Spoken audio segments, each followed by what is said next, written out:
रविवार के दिन सूर्य नारायण भगवान को जब जल चढ़ाया जाता है, हाथ सिर से 8 इंच की दूरी पर होना चाहिए। जम के बोलिए, सिर से कितना ऊंचा होना चाहिए?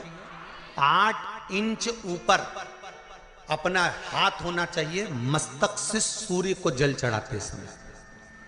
और ना चांदी का, ना स्टील का, ना लोहे का, ना प्लास्टिक का, ना कांच का, ना सोने का कोई बर्तन, ना कांसे का, ना एल्युमिनियम का, ना पीतल का, केवल एक पात्र होना चाहिए, वो है तांबे का। काय का पात्र होना चाहिए? तांबे का पात्र।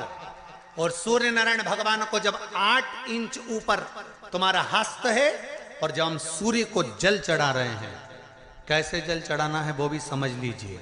अगर कोई कैंसर का मरीज है, जिसके चेस्ट में कैंसर आ गया हो, लेफ्ट में, राइट में कहीं पर कैंसर आ गया हो, या कोई गठान आ गई हो, तो महाराज आप जल चढ़ाते समय उस जल की धार को सूर्य भगवान को जब चढ़ा रहे हो तो धार आपकी गठान की ओर जाना चाहिए, जिससे सूर्य की किरण उस जल में से आपके उस स्थान पर पड़े, उस जगह पर पड़े जहां पर गठान है। महाराज आप लगातार जल तो चढ़ाना चालू करो, अच्छे अच्छे डॉक्टर फेल हो जाएंगे और कह देंगे गठन ठीक हो गई।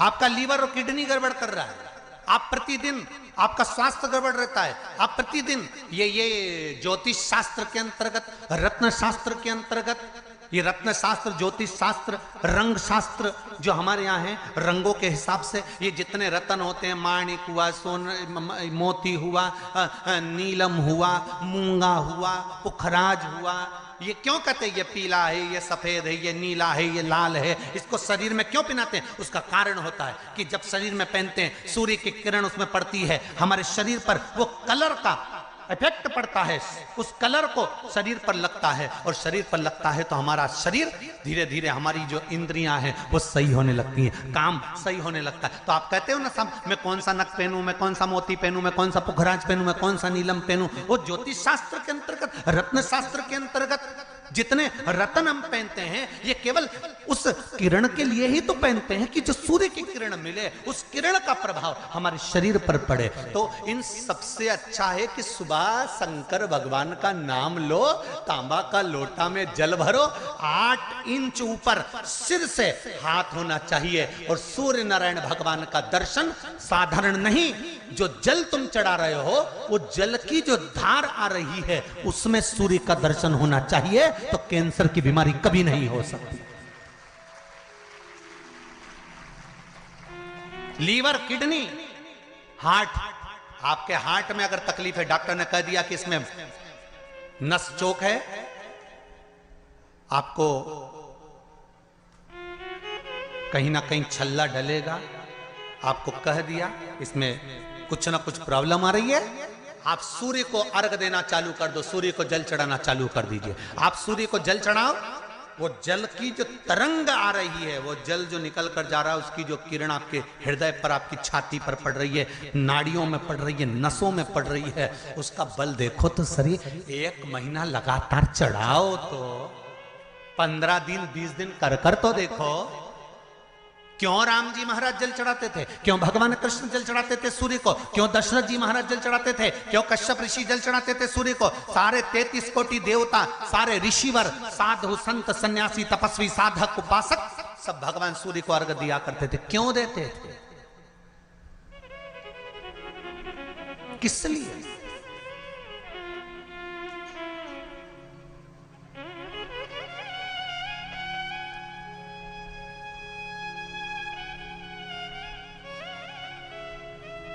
सूर्य नारायण भगवान को जल चढ़ाते समय आपके पंजों की एड़ी ऊंची नहीं होना चाहिए, ध्यान दीजिएगा महाराज। आपका पंजा पांव का पूरा की पूरा जमा होना चाहिए भूमि पर। हाथ कितने इंच ऊपर? 8 इंच ऊपर होना चाहिए। जल जो गिरे, सूर्य की किरण, सूर्य का दर्शन उस जल की रोशनी में करना चाहिए। क्या होगा उससे? जिस बच्चे को आंख में चश्मा लगा हो, मोटे से मोटा चश्मा लगा हो, छूट नहीं रहा हो, तो थोड़े दिन उसको सूर्य का अर्घ चढ़वाना चालू कर दो और जल में से सूर्य का दर्शन कराना चालू कर दो। सूर्य का दर्शन जल में से 2 महीना 2.5 महीना बहुत है, आंख की रोशनी बढ़ जाएगी, चश्मा हट जाएगा। आप कर देखिए। एक प्रश्न हमारे भीतर खड़ा होता है, जब हम सूर्य नारायण भगवान को अर्घ देते हैं, जल चढ़ाते हैं, तो वो जल पृथ्वी पर जब गिरता है तो उसके छींटे हमारे शरीर पर लगते हैं। क्या वो ठीक है? क्या वो श्रेष्ठ है? तो शिव महापुराण की कथा कहती है, जब हम सूर्य को अर्घ देते हैं, सूर्य को जल चढ़ाते हैं, वो पानी जब पृथ्वी पर गिरता है, उसके छींटे हमारे शरीर पर लगते हैं, तो वो श्रेष्ठता का भाव निर्मित करते हैं, वो गलत नहीं हो सकता। कारण अब वो भी समझ लीजिए।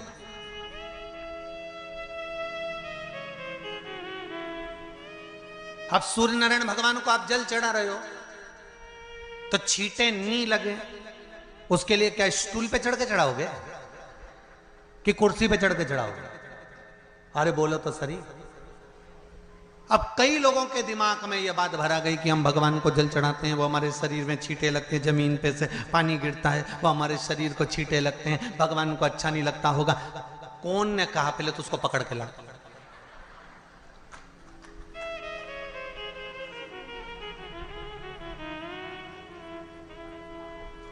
क्योंकि मेरे राम जी महाराज, मेरे भगवान कृष्ण,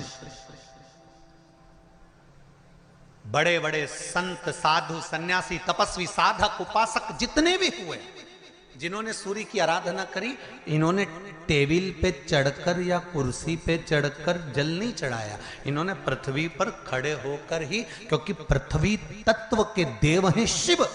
जब हम मृत्यु लोक पर खड़े होकर, पृथ्वी पर खड़े होकर भगवान शंकर का भाग पृथ्वी तत्व को धारण कर कर जल को हाथ में लेकर जब समर्पित करते हैं, और जो जल नीचे गिरता है वो शरीर पर अगर लगता है तो हमको उसका आशीर्वाद ही प्राप्त होता है, दोष नहीं लगता। पर लोगों ने इसको विपरीत कर दिया। कि कौन ने विपरीत करा? कई लोगों ने इसको विपरीत कर दिया। कौन ने विपरीत करा? तो जो दूसरे धर्म के लोग होते हैं, जिनको हिंदू धर्म से नफरत होती है और जो हिंदू धर्म की पूजन, सेवा, अर्चना को समाप्त करना चाहते हैं, वो धीरे धीरे धीरे धीरे कहने लगे कि सूर्य को जल चढ़ाओगे तो शरीर में लगेगा, शरीर में लगेगा तो दोष लगेगा। इसको कह कहकर घर घर में सूर्य को जल चढ़ाना लोगों ने बंद कर दिया कि आप जल चढ़ाएंगे तो दोष लगेगा, शरीर पे छींटा लगेगा, शरीर को ऐसा लगेगा।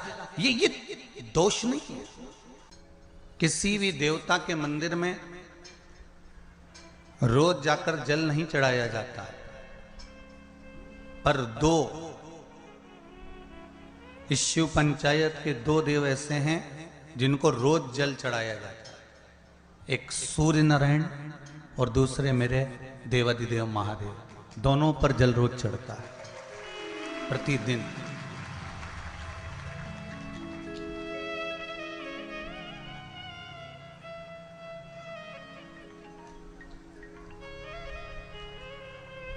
शिव पंचायत में जो 2 देव विराजमान हैं, ये कोई साधारण नहीं है महाराज।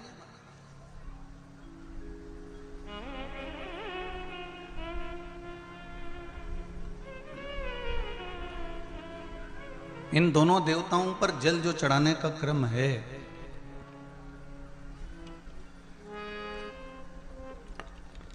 और दोनों ही देव, चाहे मेरे भास्कर देव हों, सूर्य देव हों, आदित्य देव हों, चाहे मेरे देव अधिदेव महादेव हों, दोनों पे जल चढ़ाने का महत्व है। आप में से कितने लोग हैं जो सूर्य को रोज प्रतिदिन अर्घ देते हैं? जरा हाथ उठाइए। बहुत सारे हैं। धर लीजिए, धर लीजिए, बहुत बढ़िया, करना चाहिए।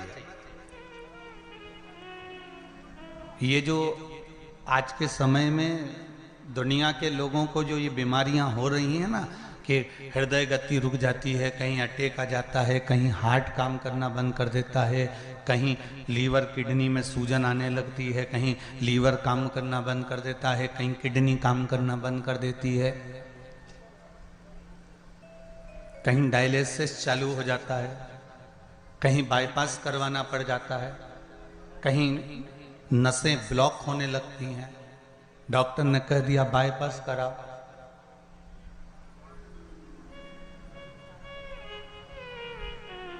सारी बीमारियों को, सारे रोगों को समाप्त करने का यदि कोई तरीका है, कोई उपासना है, कोई नियम, कोई धर्म, कोई अनुकूल, कोई भगवत सेवा है, तो वो शंकर के शिव पंचायत में जो ये 5 देव विराजमान हैं, इनकी सही तरीके से अगर पूजन को समझ लिया जाए, इनके नियम को समझ लिया जाए, तो ऐसी कोई बीमारी नहीं जिसका इलाज नहीं है। महाराज, अगर समस्या है तो समस्या कितनी भी बड़ी से बड़ी हो, कितनी बड़ी से बड़ी हो, अगर समस्या बड़ी है तो समस्या का हल भी निश्चित है।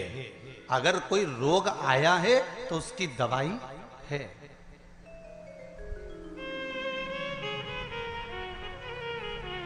कोई दुख, कोई तकलीफ, कोई कष्ट आया है, कोई रोग आया है, कोई बीमारी आई है, कोई दुख आया है, तो उसका हल है, उसका हल निकले।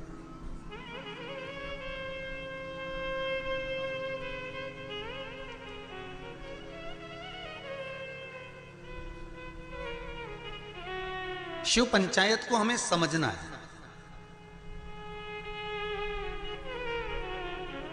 और छत्तीसगढ़ की इस पावन धरा से कथा सुन रहे हो, मां बमलेश्वरी के पास में बैठकर। हम भी सोचे कि आखिर ये कथा शिव पंचायत मां बमलेश्वरी के पास क्यों हो रही है, क्योंकि पंचायत में, शंकर की पंचायत में 5 देव हैं। पहला विष्णु, दूसरा सूर्य, तीसरा गणेश, चौथी है मां दुर्गा और 5वें नंबर पर है शंकर। ये 5 देव मिलकर शिव पंचायत बनती है। तो हमने विचार करा कि आखिर ये मां बमलेश्वरी के पास में कथा क्यों हो रही है, डोंगरगढ़ के पास में ये कथा क्यों हो रही है, डोंगरगढ़ बमलेश्वरी से 25 किलोमीटर दूरी पर ये कथा क्यों हो रही है। तो समझ में ये आया कि मां बमलेश्वरी दुर्गा भवानी इस कथा को इसलिए करवा रही है क्योंकि शिव पंचायत में 5 देवताओं में आद्य शक्ति बमलेश्वरी ही मूल रूप से विराजमान है। नहीं तो शिव पंचायत तो अभी चाहते तो देपालपुर हो सकती थी, या फिर आगे रायसेन में कथा है वहां हो सकती थी। अभी शिव पंचायत, शिव महापुराण की कथा वो भी बमलेश्वरी के चरणों में। और सबसे ज्यादा भाग्यशाली तो हमने पहले भी कहा है,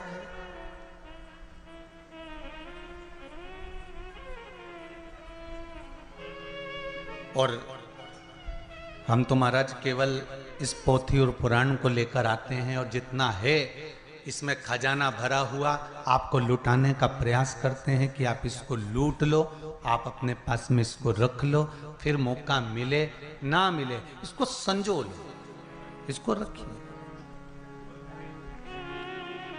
इसलिए कहते हैं ना, राम नाम के महाराज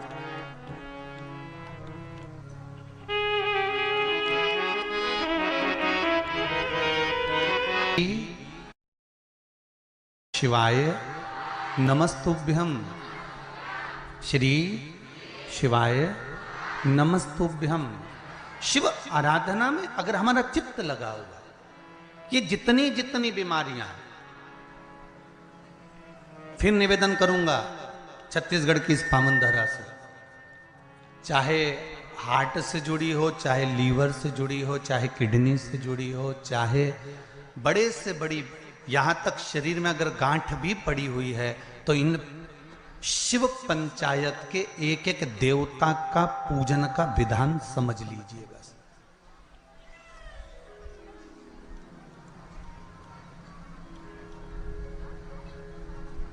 एक एक देवता का हमें विधान समझना। शिव परिवार का मंदिर आपके गांव में भी होगा, है शिवलिंग, गणेश जी, कार्तिकेय, पार्वती जी, नंदीश्वर, ये सब अपने गांव में भी रहता, अपने गांव में भी है, ठीक है।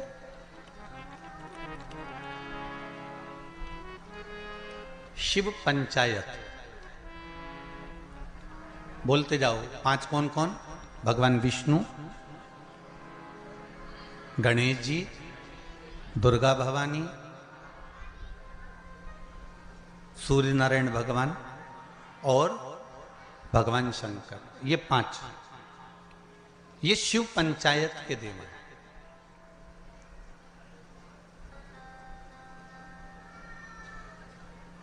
कहते हैं पंच तत्व से मिलकर ये मनुष्य का शरीर बना हुआ है। पंच तत्व से मिलकर ये ब्रह्मांड बना हुआ है।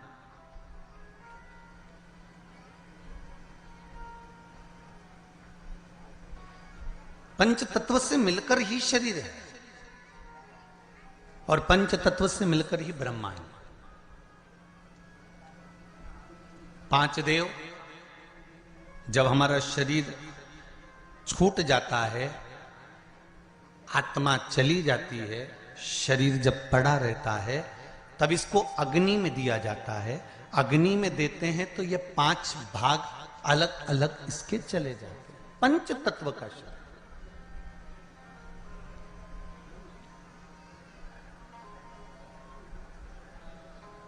ब्रह्मांड में सबसे ज्यादा क्या चीज है? पृथ्वी की पानी। अगर आप नेट पर सर्च करेंगे, निकालेंगे, करेंगे, कहीं सुना होगा तो सबसे ज्यादा है जल। शरीर में भी सबसे ज्यादा क्या है? अरे जम के तो बोलो, जल। सबसे ज्यादा जल। पंच तत्व के 5 देव शिव पंचायत में है। पहले नंबर पर है गणेश, जो जल के देव हैं। काय के देव हैं? जल के। शरीर में भी अगर जल है तो उसके देव श्री गणेश जी महाराज हैं, और मृत्यु लोक में भी अगर जल है तो उसके देव श्री गणेश जी महाराज।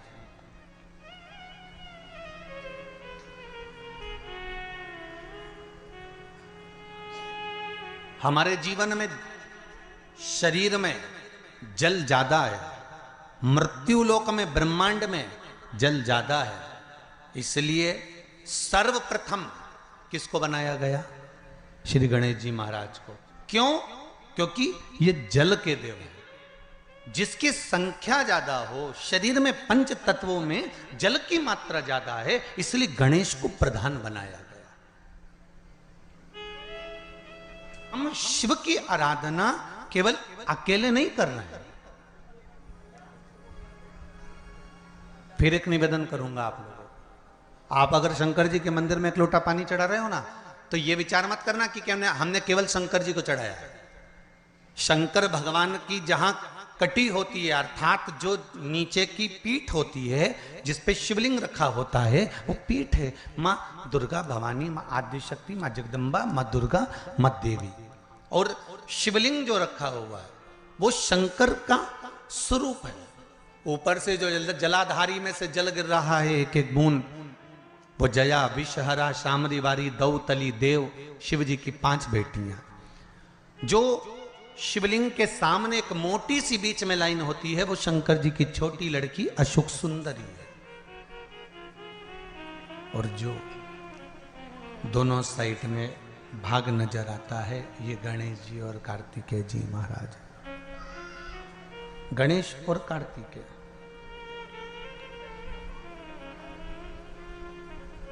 जहां से जल निकलकर बाहर जाता है मंदिर के बाहर की ओर जाता है, वहां और शिवलिंग के पास में 33 कवटी देवताओं का स्थान होता है। आप जिस कामना से पशुपति व्रत करते हैं, आप जिस कामना से पशुपति व्रत का नियम धारण करते हैं, पशुपति व्रत करते हैं, जिस कामना से आप पशुपति व्रत उठाते हैं, शिव की आराधना करते हैं, पूजन करते हैं, अर्चना करते हैं, तो गणेश की आराधना भी स्वतः साथ में हो जाती है। देवी की आराधना भी साथ में हो जाती है, सूर्य देव की आराधना भी साथ में हो जाती है, सभी देवताओं की आराधना साथ में। और जब आराधना साथ में होती है तो उसका फल भी हमको प्राप्त होता है।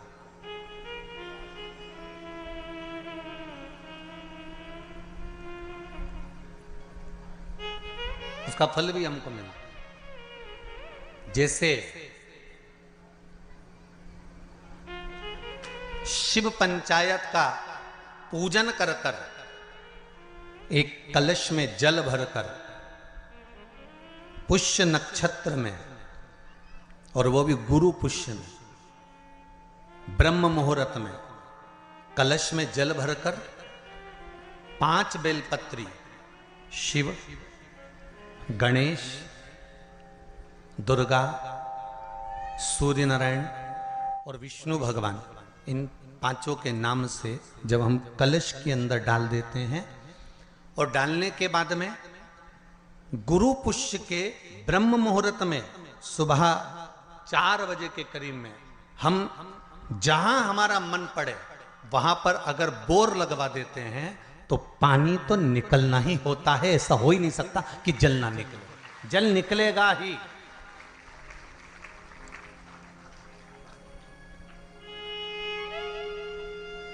बस जो 5 देव के नाम से अपने 5 बेलपत्री जल के पात्र में रखी, वो कलश जहां बोरिंग हो रहा है उस स्थान पर रखा होना चाहिए। जहां बोरिंग हो रहा है उसके पास में रखा होना चाहिए। कब तक? जब तक वो जल ना निकले, और निकलेगा। पर ब्रह्म मुहूर्त में ही गुरु पुष्य के दिन उसका जल खनन होना चाहिए महाराज। भूमि में से जल के लिए प्रयास होना चाहिए। पंचदेव फिर ध्यान दे लेना। 5 देव कौन से? शिव पंचायत के। क्योंकि देवता होने भी जब यज्ञ के लिए जाते हैं, देवता जब अनुष्ठान के लिए जाते हैं, देवता जब युद्ध के लिए जाते हैं, देवता जब किसी कार्य के लिए जाते हैं, और जब कार्य के लिए पहुंचते हैं, जब देवता कार्य के लिए जा रहे हैं और लगता है कि यह कार्य पूर्ण नहीं होगा, यह कार्य सफल नहीं हो पाएगा, हम जिस कार्य के लिए निकले हैं इस कार्य में कहीं ना कहीं अड़चन उत्पन्न होने वाली होती है, तो सारे देवता उठकर भगवान शंकर के पास जाते हैं और शिव की पंचायत को लगाते हैं। शिव पंचायत में जैसे ही कोई बात सम्मुख में आकर खड़ी हो जाती है, शिव पंचायत में जैसे ही कोई बात सामने लाकर रख दी जाती है, मात्र कुछ ही क्षण में शंकर भगवान की पंचायत उसको समाप्त कर देती है और कार्य सफल कर देती है। शिव पंचायत का बल बड़ा प्रबल है। अब एक बात और ध्यान दीजिए। कई लोगों के मन में आता है, गुरुजी शिव परिवार के मंदिर जाता होते हैं तो शिव पंचायत के मंदिर क्यों नहीं बनते? इंदौर में एक मंदिर है, छत्तीसगढ़ में भी एक मंदिर है, उसकी सूचना भी मैं कल उसमें देखेंगे अपने लिंग पुराण के अंतर्गत, तो उसमें निकल जाएगा। उज्जैन में भी एक मंदिर। तो शिव पंचायत के मंदिर क्यों नहीं बनते गुरुदेव? प्रश्न तो खड़े होते हैं। अब एक प्रश्न और खड़ा होता है सूर्य को अर्घ देने का। गुरुजी पंचदेव पंचायत में सूर्य नारायण भगवान शंकर की पंचायत में हैं।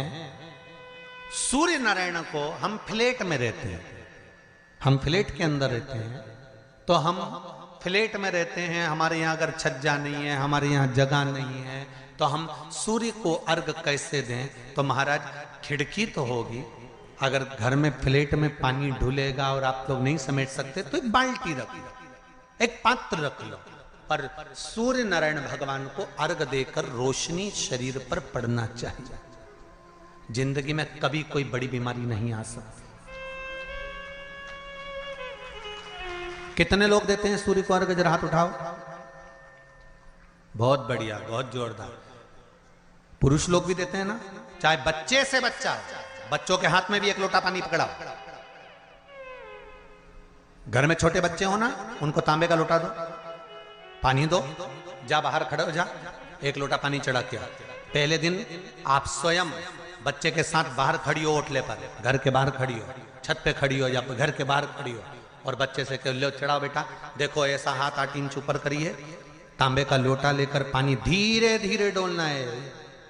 जैसे वो स्लो मोशन के सीन नहीं होते नाटक में, ये एकदम धीरे धीरे धीरे, बस नहीं तो मालूम पड़े छोरा छोरी एक साथ उंडेल के अंदर। नहीं, जल चढ़ाते समय उस पानी में से सूर्य की किरण पड़ना चाहिए, सूर्य की किरण। एक बात और कहना चाहूंगा, अगर आप लोग स्वीकार करेंगे तो, अगर कहीं आपको लगता हो कि बच्चा पढ़ने में कमजोर है, विद्या में कमजोर है, रिजल्ट अच्छा नहीं आ रहा, पढ़ने में कमजोर है, वो पढ़े, अपनी जगह पढ़े, वो कार्य करे अपनी जगह करे, मेहनत करे अपनी जगह करे। बच्चों को कह दो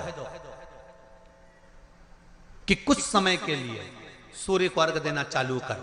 सूर्य की किरण जहां पर ब्राह्मण या हिंदू धर्म का व्यक्ति मस्तक पर तिलक लगाता है, भुकुटियों के बीच में उस सूर्य की किरण इस भुकुटी के बीच पड़ना चाहिए, परंतु पानी कम से कम ना करते हुए स्लो मोशन में धीरे धीरे गिरना चाहिए, एकदम धीरे धीरे।